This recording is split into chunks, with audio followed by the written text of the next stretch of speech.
My next guest has starred in dozens of commercials, TV shows, and starred in movies like The Sixth Sense, and he'll be seen in the third season of the Netflix hit House of Cards. Actor Mike Lyons is here now to talk about fulfilling your own dreams. Welcome, Mike. How are you? Thank you, Dr. Joanne. It's great to be here on Power Your Life. Well, we're going to talk about empowering your life, and so you've been doing just that. You've been on many kinds of shows and whatever. What was it like working with Bruce Willis? Well, yeah, I was in The Sixth Sense and worked for a couple of days on the film, and my scene started off with me standing next to Bruce Willis, and so I had to do take after take after take. And you know, when you're on a movie like The Sixth Sense, he's very, very intense, so didn't really get a chance to talk to him too much, but he's a great actor, and the movie, of course, was a huge hit. Great. How did you get started in your acting career, Mike? Well, I was a child actor, and in fact, my first scene when I was a child was with famous actor Tony Curtis in a movie called Paris When It Sizzles, when I lived in Paris, France as a child.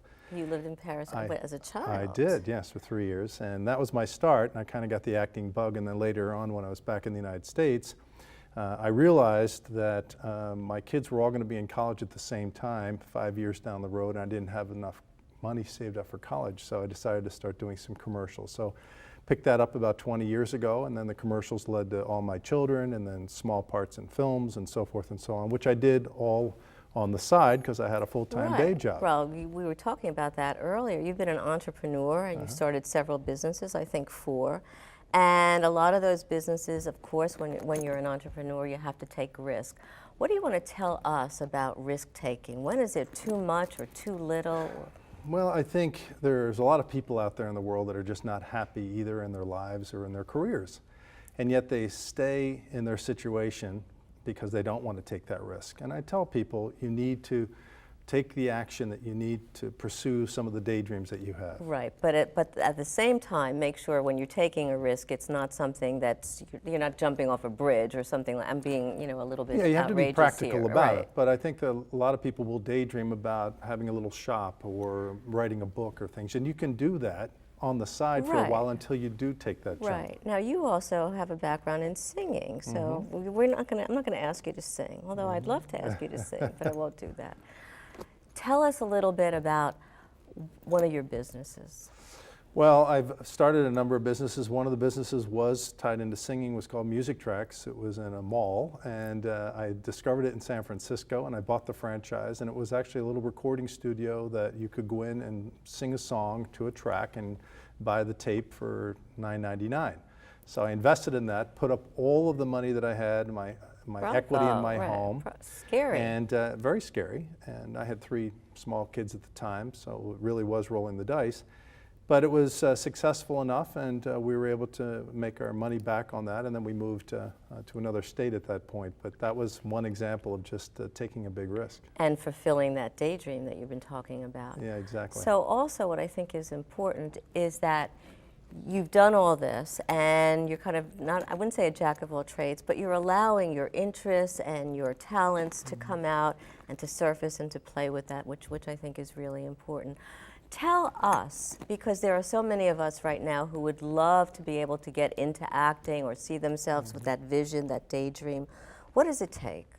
Well, I think the first thing you have to do is to determine what is your passion, you know, and I think that's the thing that you daydream about. When you're sitting in that boring meeting and your mind wanders off to that happy place, what is that happy place? So I think we need to tell people it's okay to daydream, as long as you're not daydreaming on a test or daydreaming when you're dreaming. I think it's great to daydream because the daydreams are the things that you can then turn into reality. But let's, again, be practical.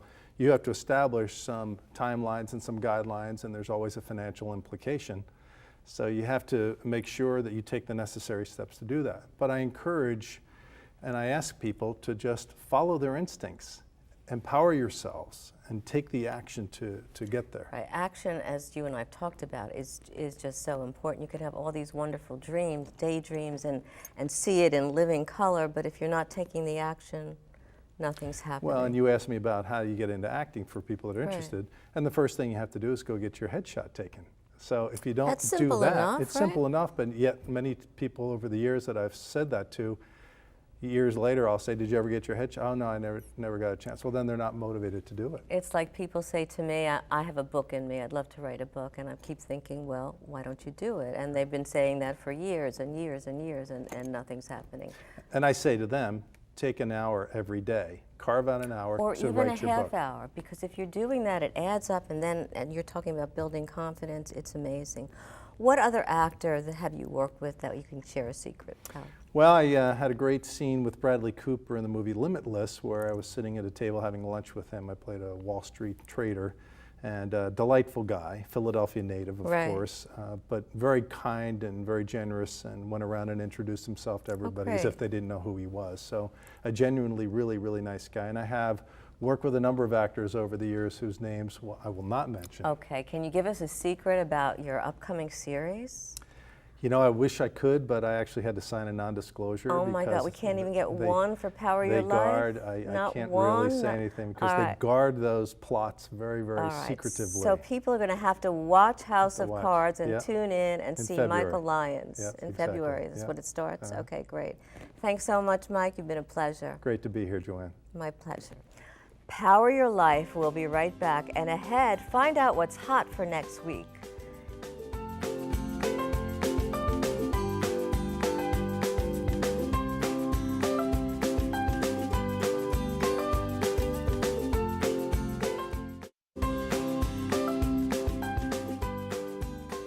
Before we go, I'd like to leave you with my PowerPoints for the week. Our relationships, our health, and our loved ones, including our dreams, have a lot in common. For starters, they need our attention, our respect, endurance, and tender loving care. But that's certainly not enough. Without action to back them up and to move them forward, where would they be? Probably nowhere.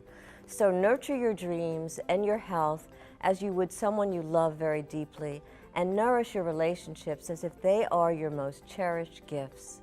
Thanks for being with us today. Make sure that you tune in next week for a fun and informative show, and please remember that you have the power to power your dreams and power your life.